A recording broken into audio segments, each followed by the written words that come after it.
Hi Abhinav, welcome on Europedia. Hello, sir. And Abhinav, I congratulate you for your selection for master's program. That is in Technical University of Denmark. It's a very prestigious university. I believe somewhere around 100 it has QS rank, near about that. Yes, sir. So I'll be discussing Yes, with you that. And yes. I'll be interacting with you, Abhinav. And this particular session is going to be very important session and effective session for all the candidate students who aspire to do the master's program from very good universities. And there are some hidden universities, hidden countries, hidden opportunities which students are not aware. So Yes, I'm sir. very sure this interaction will be, helpful to students in that direction. So I Yeah. start my interaction with you with your background, in which please tell us which part of India you are from, and आपने अपना जो qualification जो BTech है वो कहाँ से किया है, और उसके बाद आपका एकेडमिक जर्नी किस तरीके से इवॉल्व हुआ. So, sir, really thank you for your gratitude. I am from Guwahati, Assam, and I completed my BTech from Jorhat Engineering College, which is a state government college in Assam, in mechanical engineering department. In July 2024, I completed my BTech with a CGPA of 8.43. And then I was kind of quite confused between should I go ahead with GATE or should I be going abroad. I had very like I had been thinking a lot about going for a MS abroad since my third semester itself. And so later on in the month of November, I decided to take action in this direction and I joined Europedia. After joining Europedia, towards the end of November, I gave IELTS exam and I got 8 band. And then with the help of Europedia mentors, I applied to few universities abroad and I got selected for masters in mechanical engineering at TU Denmark, and then I also got selected for masters in nuclear energy engineering at KTH Royal Institute of Technology. Okay. So after a lot of mindstorming and in fact discussing with you, sir, I finally decided to go ahead with my masters at TU Denmark. Okay. So Abhinav, can you tell us something about this university now, Technical University Denmark? Because students are aware about TUs in Germany, but Yeah. what about Technical University Denmark? What is the ranking of this university, and how good is this for mechanical engineers? So TU Denmark is the topmost university of Denmark, and it is globally ranked 109 overall ranking. The mechanical engineering departmental ranking is 32, and Oh, it's actually above TU Munich. oh, So wonderful. it's not a well-known fact.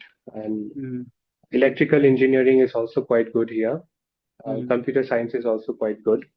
In fact, in investment in AI, TU Denmark receives okay. the highest investment in the AI sector among all other universities in Denmark. Mm, mm, Naming few other good universities in Denmark, they would be Aarhus University, then Aalborg University, and University of Southern Denmark. mm. These are Okay, other few. wonderful. Hmm. So, Abhinav, you mentioned that Technical University Denmark is for mechanical engineering department. It is world rank 32, and overall it is Yeah, 108. If I'm not wrong, you mentioned. yeah, correct. So, I want to ask you one simple question here. Like, there are two ranks. One rank is of university, another is of department. Which Mhm. rank is more relevant as far as the career opportunities are concerned for individual? I would say that departmental ranking is quite important when it comes to research in that particular domain. So if Yes. since I am interested in mechanical engineering, and I Mm, also wish to pursue PhD later on. So a mm. high mechanical engineering departmental ranking would really help me. Like it shows it has good research Okay. infrastructure and it Mm, publishes good number of research mm, papers. mm. And yeah, so departmental ranking plays a very good role. But sometimes, in fact, when we are filling in application form Yes. for Yes. universities, so at Mm, that time they ask for the overall rank, like mm. what is the QS ranking or Times Higher Education Yeah. ranking. So Yeah. yeah. Because as you have given a very relevant point here, Abhinav, and even to be very honest, even I was not aware. Like Technical University Munich, जो काफी craze होता है जिसका India के अंदर Uh-huh. Because of German. And Mhm. Technical university Denmark का जो rank है मैकेनिकल इंजीनियरिंग का, that is above technical university Munich. और ये फैक्ट, हाँ, जो ये इंफॉर्मेशन है ऐसी, and I am very sure there will be so many university जिनका ओवरऑल रैंक मे बी नीचे हो, लेकिन पर्टिकुलर डिपार्टमेंट में उनका रैंक ऊपर होता है। And it exactly makes sir, हाँ। Sense that particular Mhm. department rank is more relevant as far as job opportunities and other things are concerned. Now, Mhm. now coming to next part, Abhinav, this technical university Denmark, you've got it, and you're going Mhm. to join this particular course. My question to you is, I remember last year, July, August onward, I remember once or twice, you were discussing, and that time, lot of discussion was going on, like Mhm. abroad जाना है या India का opportunities explore करना होता है, कैसा होता है? So, Abhinav, at the first place, why you thought of abroad in place of India for MS program? And I want very, very frank and honest answer here. So, sir, it's all about the experience. So, doing masters abroad is completely different from doing masters in fact, IIT Bombay or IIT Madras.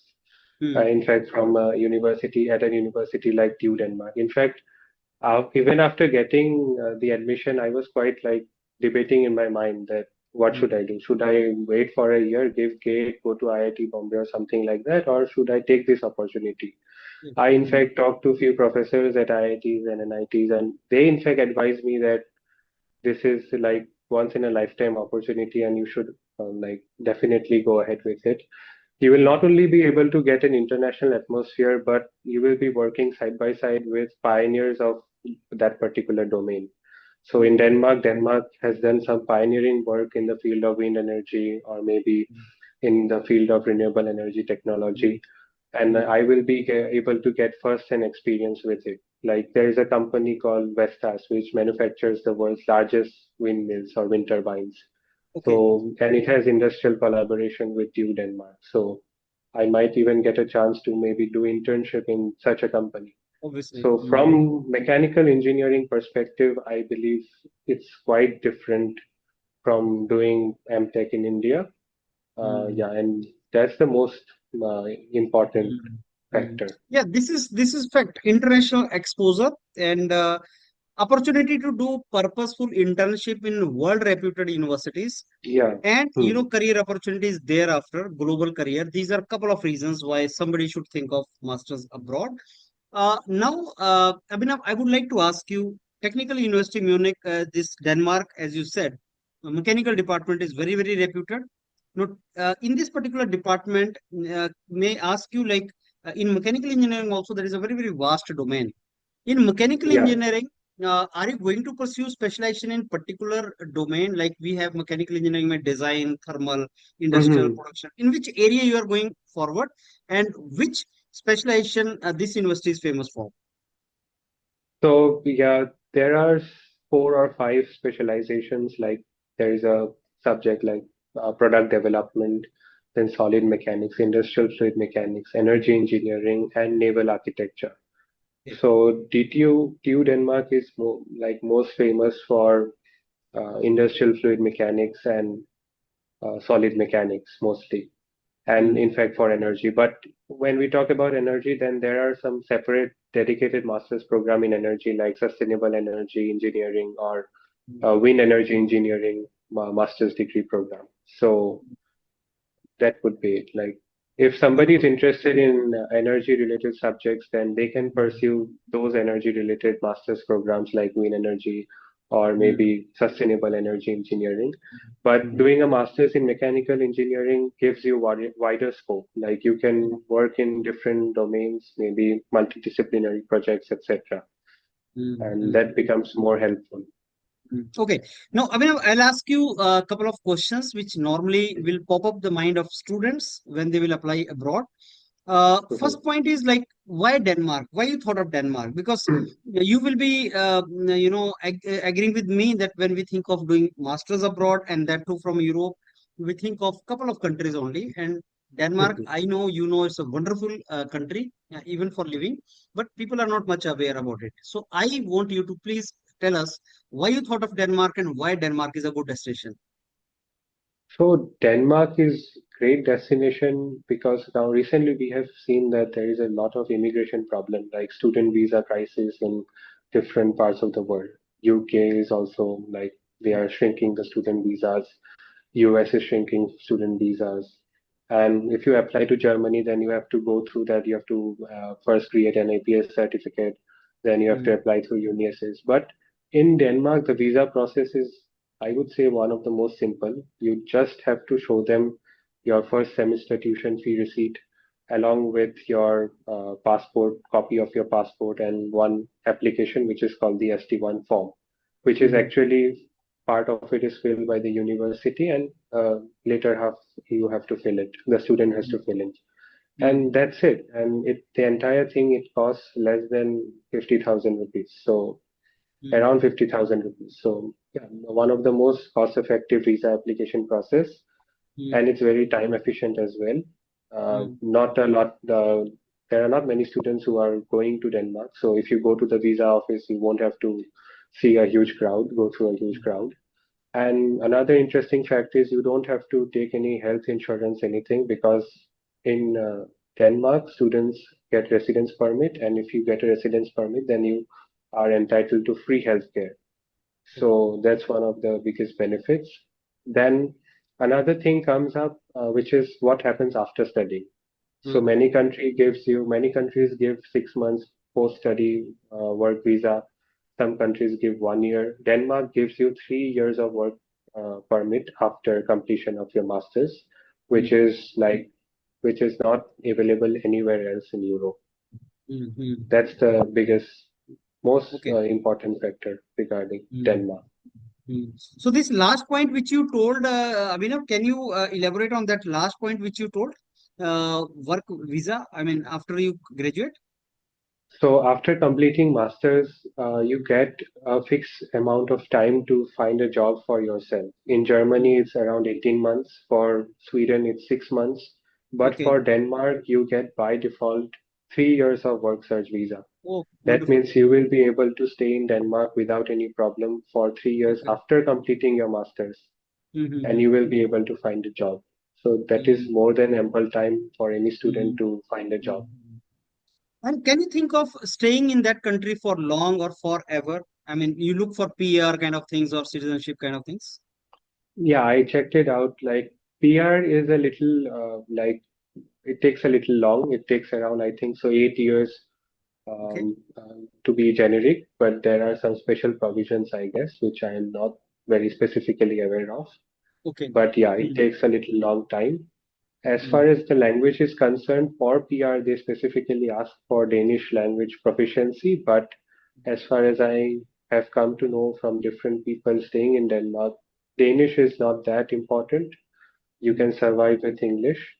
mm, Um, and yeah, Denmark is a really great place to live because you mm, have a very robust social security.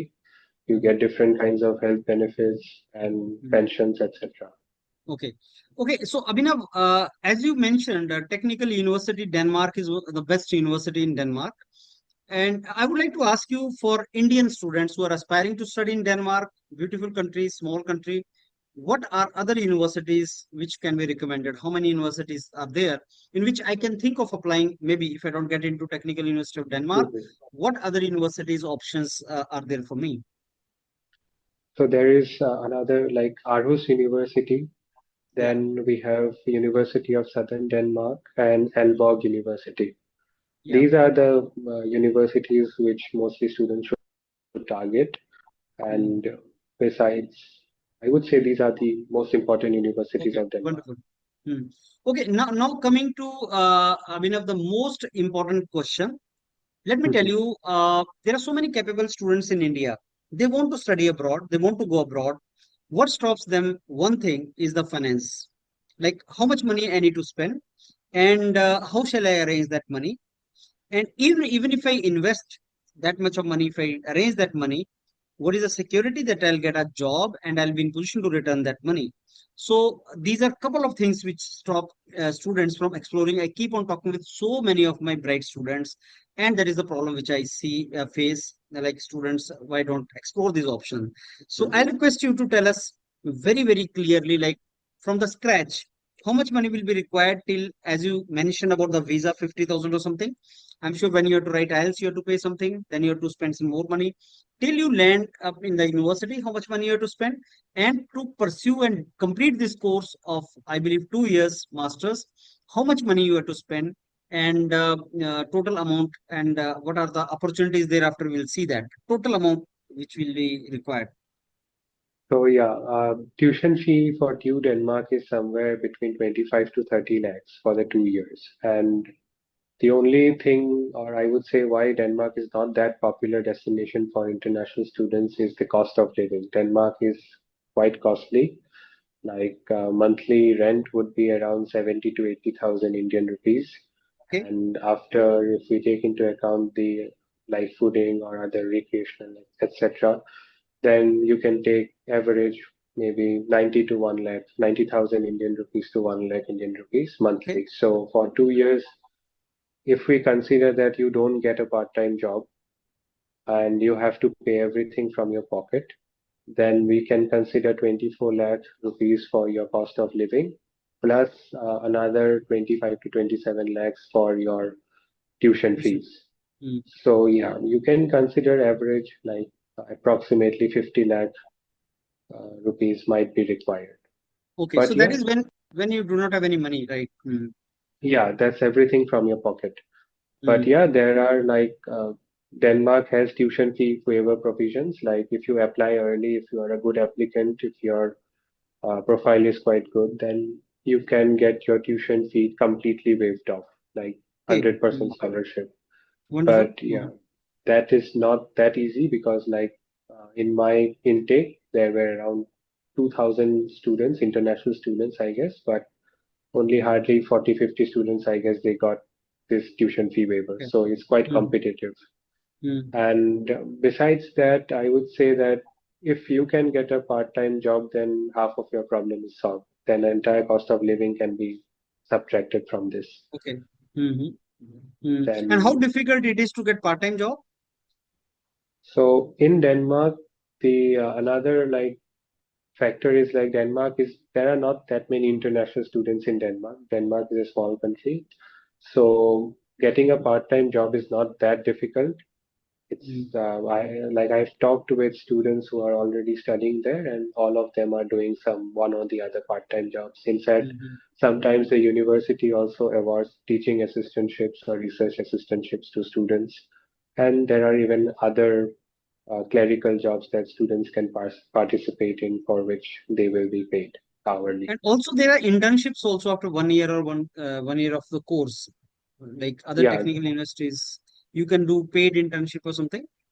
yeah, exactly. There are paid research internships like Denmark, specifically talking about TU Denmark. There is a portal called Career Hub at DTU. So Mm. different departments, professors, they release positions like research assistants, etc., where students can apply, and they Mm. will be paid. They are paid good on an hourly basis. So yeah, Mm. Okay. that's another So way. so can we say, Abhinav, that if we keep 2 years in mind, then if obviously you have suggested so many options, part-time job, as you said, easily you can get it, TA, RA, internship, there are so many things. So can we say Correct. like out of 25 lakh of living expenses and all, certainly you will reduce that and you will, come towards 30 lakh bracket or maybe less than that in two Yeah, years. exactly. Exactly. Yeah. Like only you have to pay mostly for the first semester because you have to adjust there. You have to like you're not aware of how things work out. So most Mhm. of the money or expenses Okay. will go from your pocket. But Okay. after first semester, I guess it's manageable. Okay, so may I ask you now, like you have still not joined Technical University Denmark, you will join Mhm. soon. So, how much is the expenditure so far? And as you said, for one semester, because what concept we know is like you need to deposit 11,000 euro in Germany in the universities beforehand. How much money Uh-huh. you have to Mhm. already tuition fee or something you have to deposit in Denmark or something? So, कितना खर्चा आया है अभी तक? So in Denmark, there is no concept of block account or anything like that.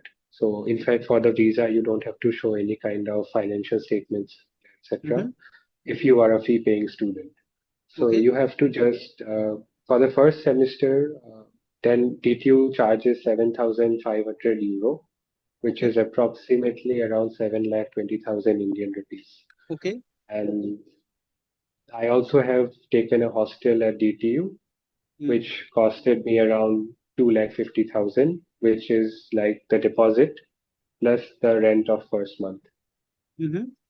Okay. So So, it, mm, yeah, till now I have spent around 10 lakhs Indian rupees, mm. 10 lakh Okay. rupees. Now, Abhinav, one point. Suppose somebody does not have Mhm. money. Somebody does not want to take money from the parents. Can you go for loan, and how difficult it will be to take the loan from the banks? So, loan, one very interesting thing is that if your university falls in the premium list, so banks have a premium list of universities. So, Mm, if your university falls in their premium list, then you don't have to give any collateral. You can wonderful. get collateral free loan up to 50 lakhs. An Okay. education loan works in a way that the student is taking the loan, your parents are the guarantor. So the student is liable to pay back the money, not the parents. In case Okay. the student is unable to pay back the money, then the parents have to pay. Mm, And there are different banks have different policies. Some of them are like they have complete moratorium. That means during the study period, students don't have to pay anything, not even interest. Some okay. banks levy some small amount of simple interest, etc. So through bank loans, if you like, if one of your parents is salaried and it's not a very huge amount, then I Mm, guess banks will not. It is easy to get. It's not that difficult. yeah. Mm. Yeah, and it's Okay. So, manageable. okay. So, you mentioned that banks know something about the premium institutes or something. So, Hmm. how Yeah. many such institute world over are there, and how do we know that whether my university in which I'm trying to enter, whether is in that list or not? So you have to like go like search it yourself, like maybe enter premium list of university for so and so bank, or maybe even Okay. you can ask them. Okay. Some banks have a like a generic formula, like top 100 global universities are considered premium. Okay. So if I would have been going for KTH, then I wouldn't have to give any collateral for maybe 50 lakh Okay. loan amount. Mm-hmm. Mm-hmm. So uh, by default, you can see like keep your universities under 100 ranking, then loans become much more easier. That Mm-hmm. would be like a trick, I would say. Mm-hmm. And uh, that's it. That's the basic idea about a Okay. loan. Mm. So when it comes to loan, as you explained that you have to Hmm, return that too once you get a job and once your education is complete, and if you study from very good colleges or universities, certainly you get a job. There's something which is called return on investment. So hmm. why a student should fear going abroad with loan? I exactly don't have an answer to this because there's a risk. It's all about the risk-taking capacity. Like, Yeah. for example, if I get admitted to an American university, then the I-20 visa itself will ask me to that I have to show them a capital of around 80 lakh or 90 lakh. So Mm, if I take 80, 90 lakh and if I don't have a good chance of getting job in US after completing my master's, mm, then the math doesn't work out. Then mm, because if you return back to India and if you have to pay an EMI of maybe 70, 80,000, yeah. then it becomes challenging. So that doubt or that fear Yeah. should be there, but it Mm, shouldn't overcome you. Then you should choose the country and your mm, institute very wisely. mm, Suppose if I go to Europe, then energy sector is quite vibrant in Europe, so I can get a job easily in that particular field. If I go mm, to IT or something like that, then I have to choose accordingly. It mm, shouldn't be a really huge burden on the financials like mm, Zameen गिरवी रख के सब चले गए, so that would be quite unwise. But mm, otherwise, if you do the math properly and if you have faith in yourself, then there is mm, no need to fear exactly. mm, You mm. can take an education loan and manage. Hmm. Okay, Abhinav, do we get a partial loan also, like for one semester only, as you said that as of now I spend 10 lakh rupees, and once I'm there, I may Mhm, try for jobs maybe. So mhm, instead of 50 lakh, I don't want 50 lakh. Instead of 50 lakh, mhm. can I also ask bank to give me 10 lakh or 20 lakh something? Because I'm sure I go there and manage my activities there. You can take lesser amounts, but it is not advisable because suppose you need more money, and usually students need more money because if there is, in case there is some kind of Okay. emergency, then Mm, mm, then how will you get?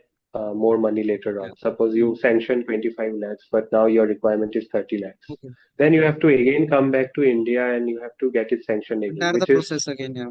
yeah, you have to go through the process entirely again. If you have a small budget, then you should go ahead with countries like Germany, Italy, because in Germany you can do your entire masters for around 15 lakhs. And in fact, Mm, in Italy, they are going to pay you to complete your masters in certain scenarios. So mm, um, getting 15 lakhs, you can easily take 7.5 lakh loan, yeah. which is like completely Mm, collateral free unconditionally. Like you don't have to be from premium university or anything. mm, 7.5 lakh loan, get banks usually give mm, it collateral mm, free. mm, And mm, the later, the other half of the amount you might be able to manage with a gold loan or some other thing, mm, mm, or your parents might be okay. able to fund it. So Mm, that's the thing. Like if your budget is low, then choose the country accordingly in a mm, such a fashion that it doesn't become a burden for you. mm. So Germany can be really great option for such students who are tight on budget. Yeah. Okay. And Abhinav, is there anything to worry about the jobs if we get admission in such reputed universities? Uh, Jobs, nobody can give you with certainty that you will get a job Yeah. because there is no not a thing like placements that we have in Indian colleges. Mm, So they will help you, they will guide you. mm, As I said, there is something called DTU Career Hub. They will, like, if you want to become an energy consultant, then DTU Career Hub will tell you that these are the skill sets you need to have. They will, in mm. fact, connect to you with your companies, with the companies. Okay. So that's like, that's completely subjective. It depends upon the student. But Okay. overall, sometimes visas, like as I say, work permit, few countries Okay. have 6 months of work permit, but six Mm, months might not be sufficient for you to find a job. And mm, in that case, things become a little complicated. So mm, post-study work permit or work visa duration is very essential for mm, students. They should check mm, it out in, mm. very wisely. Mhm. Okay, so Abhinav, you were also mentioning about your selection in one of the other university, KTH, I think you were mentioning. So is this KTH is the same with Sweden KTH we are talking about or some another university you're talking about? Oh yeah, I was talking about KTH on like yeah in the Sweden, in Okay, Stockholm. okay. So what made you decide for Denmark and not KTH? So like I applied for nuclear energy engineering, which is like a very niche domain. Okay, And after doing a lot of research, like nuclear energy is kind of getting momentum across the world right now because of yeah, AI, GPUs, yeah. etc. Many tech companies are investing on small scale nuclear reactors, etc. Mm, But it is a domain which is very closely associated with national security. mm, So an international student to find a job in that particular field in yes. Sweden or many, it may be in some other country, it becomes quite challenging, at least Mm, from my perspective. And mm, furthermore, if we talk about Sweden specifically, KTH could be a great place for nuclear energy research because they have their own nuclear reactor on mhm. campus. Okay. So but the problem is Sweden is Mm, decommissioning its old reactors and it's not looking forward to build any new reactors as such. So the market is quite small. So okay. yeah, the scope is automatically narrowed down in nuclear energy engineering. In fact, after doing MS in mechanical, I would be able to work in nuclear energy without any restrictions. Mhm. So an MS in mechanical, like the subject difference is the only factor that I chose because of which I chose MS in mechanical at DTU, not Mhm. KTH. Okay. Okay. So that was a reason. Now, Abhinav, I would like to ask you at the end, requirements. Suppose some student is listening to us and this conversation, how he decides whether he can get into technical university Denmark. Like, what should be there in his credentials, academic requirements, Oh. or any other requirements? Mhm. So first is the IELTS score. TU Denmark has a requirement of maybe 6.5 or something like that. I'm not specifically, I can't remember it right now. I Mm, recall it. So and furthermore, the most important thing while applying to TU Denmark or maybe any university in Europe is the course specific requirements. Like you need to fulfill the course specific requirements. Like they would ask you that you should have at least 25 ECTS in mathematics during your bachelor's course, or mm, maybe in thermodynamics you need to have at least 15 ECTS mm, um, credits in your bachelor's course. So mm, if you are not able to fulfill it, like they will check your transcripts and they will calculate. If mm, that criteria is not fulfilled, then your application will be rejected directly. Because it happened with me when I applied to Uppsala University in Sweden for mm. MS in Industrial Analytics. Okay. So they rejected my application stating that I did not have sufficient credits in subjects like statistics and probability. Mathematics and all. Mm. Yeah, and programming as well. Yes, yes, So yes. I had just one subject in my bachelor's in programming. So on that basis, they simply rejected my application. And Mm, that's, I believe that is a very important thing that students tend to overlook, or they think that it's like not an important thing, but it's the most important thing while applying to any university in Europe. That is to strictly adhere to their course specific requirements, because you mm, have to fill up a summary sheet, and in that summary sheet mm, you have to give detail of all the credits, all the subjects that you have done during your bachelor's. And that's it. Besides that, if you have any kind of research experience, then that will add to your CV. Or if you have competitive exams, maybe GRE or GATE, then they will definitely add to your CV. But it is not mentioned anywhere as such specifically, okay. especially in TU Denmark. Mm, There is no mm, such requirement as such. mm. And when are the deadlines of, earlier to apply, that is better. So when are the deadlines? When is the right time to apply? So in my case, I applied. My deadline was for the September intake. My deadline was in Jan 15. Okay. So in fact, I applied quite late. Like I Yeah. applied at around Jan 12. So Mm, I got admitted, but I didn't get a tuition fee waiver. So mm. if you have to get a tuition fee waiver, you This is should only apply single early. admission season or twice a year? Yeah, twice a year. There is another intake. I am not exactly sure. Another deadline would be in October, I guess, most probably. Okay, so the students who now want to apply, they may apply till October also Yeah, right now there won't be any application right now as of, but in October there will be another will open up. application round, I guess. Yeah. Mm. Okay, so that was all, Abhinav. Anything which I must have forgotten to discuss and it may be relevant for students? Um, I don't think so. I think so. You have touched all the points, sir. Fine. And Mm. Okay, so that brings us to an end of this wonderful session, Abhinav. And mm, again, let me thank you for your time. And we wish you all the very best thank you, for sir. your academic journey next. I'm sure you will do wonders there and carve out a very good career for you. And surely I'll pop up again. And once you are there in that university, once you have some kind of Yeah, exposure of that university, I'll again make another sequel of this interactive video, and so that students get to know more about university, technical university Denmark. Once you are there, you will be providing us more information about that. So all the very sure, best and sir. thanks a lot. Thank you, sir. Thank you.